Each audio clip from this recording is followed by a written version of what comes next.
On the sun-drenched shores of southern Queensland, man has made what is today Australia's finest playground. In Australia, a traditional part of the beach scene is the bikini. On the 30 kilometres of Gold Coast beaches in Queensland, the two-piece swimsuit has become the most common sight on every beach around Australia's coastline. Well, let me take you back to Surfers Paradise in the 50s and 60s. Can you imagine, swaying down Cavill Avenue in your bikini? Well, it's 60s, it was a fun time, wasn't it? It was out there, lots of colour, lots of beautiful fabrics, beautiful designs flowing. We always wore the fashion of Surfers Paradise on our beaches. Wonderful. I think the vibe back then was definitely you could get exclusive fashions that were ahead of the time. The Women's Weekly labelled Surfers Paradise a sophisticated seaside town. All the magazines started to report on what was happening on the Gold Coast. So the designers in Surfers Paradise at that time, in Cavill Avenue, you had Paula Stafford down by the river end. We had Hilma Weller up the beach end of Cavill Avenue. And then on the Gold Coast Highway, we had Ivy Hassard.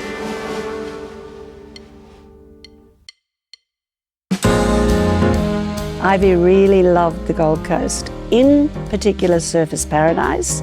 She was a true blue Surfers Paradisian. As a young girl, she always loved pretty dresses, and then suddenly, we don't know why, she suddenly decided, I want to be an aviatrix, I want to fly aeroplanes. So her passion for fashion, I suppose, began when she was flying.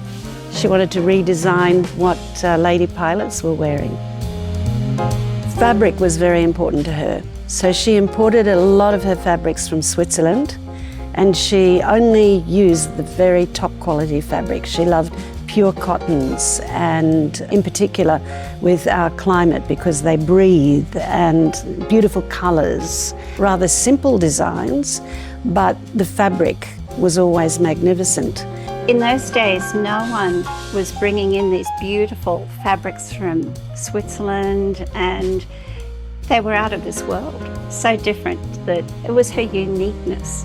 She was just way ahead of her time, totally way ahead of her time. I mean, you look at designers around the world, she was just ahead. She just had her finger on the pulse. She personified the importance of being proud of one's femininity, I think. She was colourful, she dressed beautifully. She was a powerful lady, but in a very feminine way. Well, I think these ladies come together after World War II, and it's kind of like the start of rock and roll. It's more freedom after the war, and it's like everybody's sort of celebrating and living by the ocean. It was just such a perfect scenario for the town to expand into fashion. The model muses of the 50s and 60s have all been wonderful muses for these designers.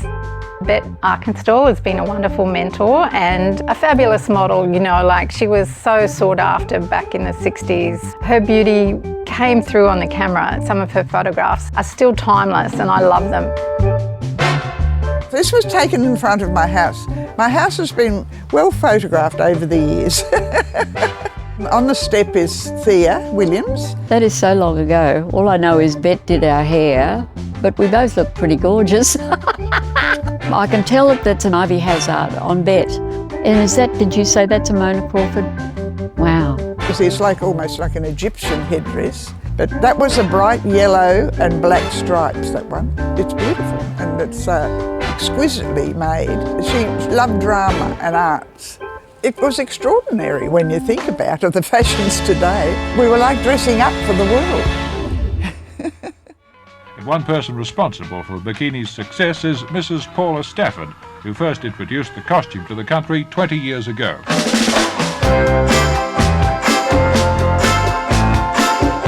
Well, Paula Stafford was a remarkable woman. I admire her journey so much. So Paula's workroom and store was in Cavill Avenue, and it was a great shop because it had big windows you could see through, and the fabrics on the walls, and sort of a spiral staircase, and the Rock River wall on the western end, you know, and then you led through to her workroom.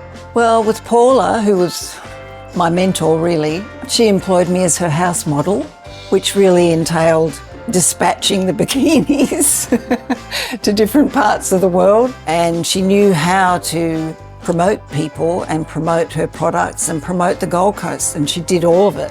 When Paula first started, her girls were ordered off the beach because their bikinis were too small. I think times have changed, haven't they? She was very innovative, especially with the bikinis and the matching, you know, jackets and sarongs, and she had a market that specifically flew in, I think, just to buy their beachwear. But I was always there on tap ready. If she needed somebody to do a photo or something, then I was there. And then even when I wasn't working for her, when I became a meter maid, she'd still use me in parades and other activities. I miss her. She was a great woman.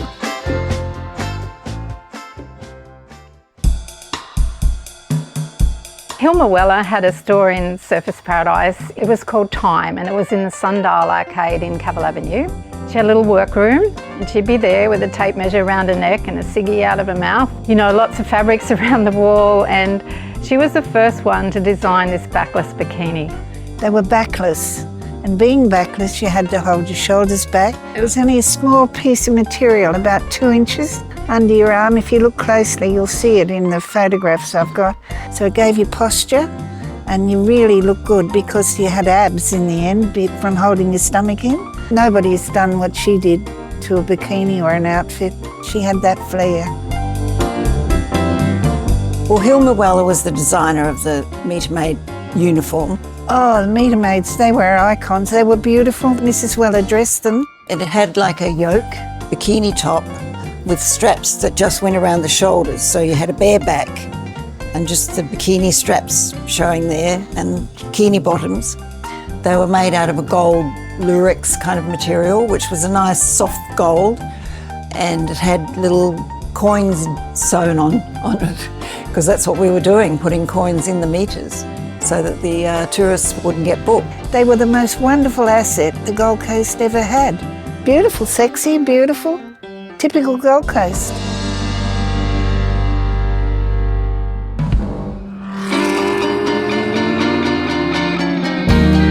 Speed Week began back in the late 60s as a brainchild of Keith Williams. My husband Keith, he decided that we should have an international motor racing circuit.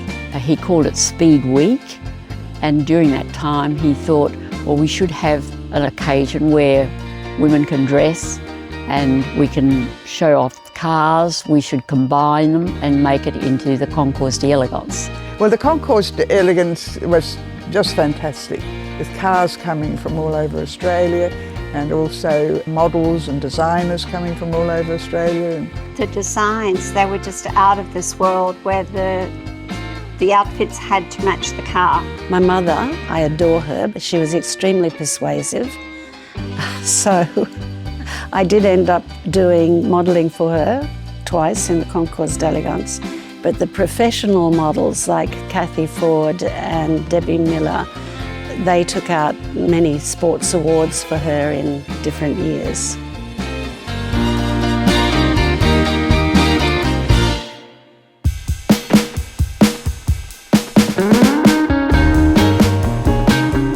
So Gula Kuhlman came to town as about the 6th boutique to open in Surfers Paradise. She loved to design beautiful fabrics again. She used a lot of gabardine in some of her designs. She was a big part of the social fabric of the town.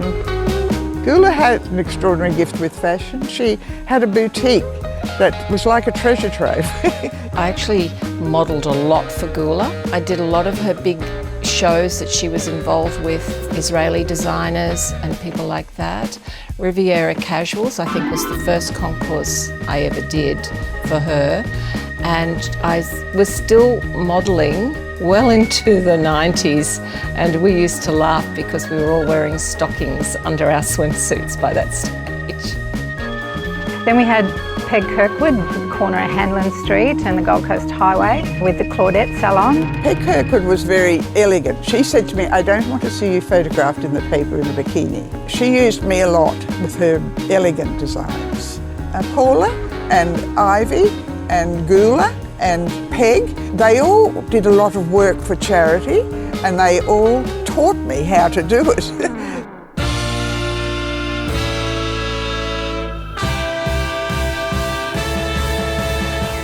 Having a mum with a fashion salon in the 60s was pretty amazing. Mum had her card and her sign for Helene of Surface Paradise, model play and cruise wear and exclusive fabrics under the TAA sign. So Helene was the first Gold Coast fashion designer to export to Canada, and she also exported to Harrods in London and Hawaii. And Helene would actually design her own prints, and this was very unheard of at that time, because to paint your own print and think you could print it on fabric was something very new. There was not a lot of designers doing that. I think that's a marvellous attribute to the design process back then. It was very social on the Gold Coast in those days. Mum was mostly working really, really hard and getting things to look just the way she wanted them to, so she wasn't necessarily out the front drinking the champagne, she was out the back dressing the girls. I never stopped doing things, you know. I had parades every weekend, and I had big luncheons, a big celebration for something. I never stopped working, but it wasn't work when you love something.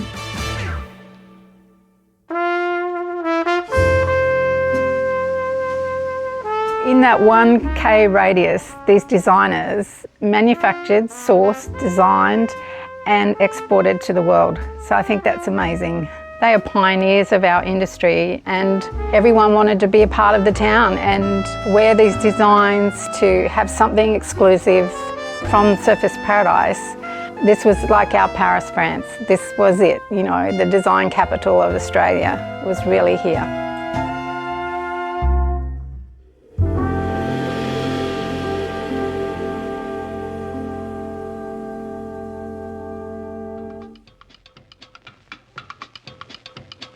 Thank